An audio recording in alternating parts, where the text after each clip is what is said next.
waktu saya cakap nak jadi pramugara tu, saudara pun cakap gaji dapat tu tak halal. Ya?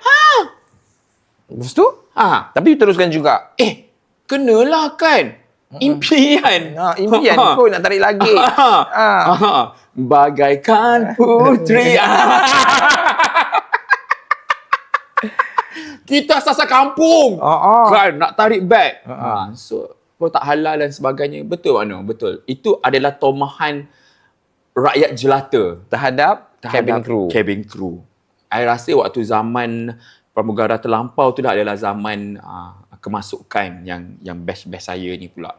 Lagi dapat tentangan, hidup sosial, GRO pun sama je kan. Korang ni bebas, kehidupan bebas. Tak boleh dibendung. Tapi betul Mano? Ya?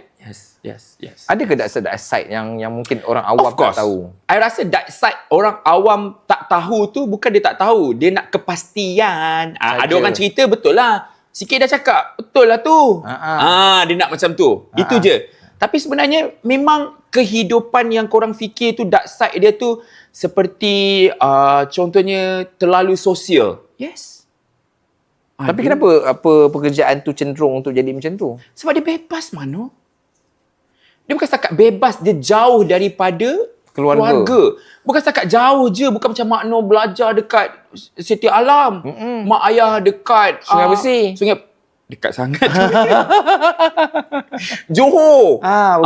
Bukan. Ini kau sekarang berada dekat Melbourne, Australia. Tak ada siapa nampak.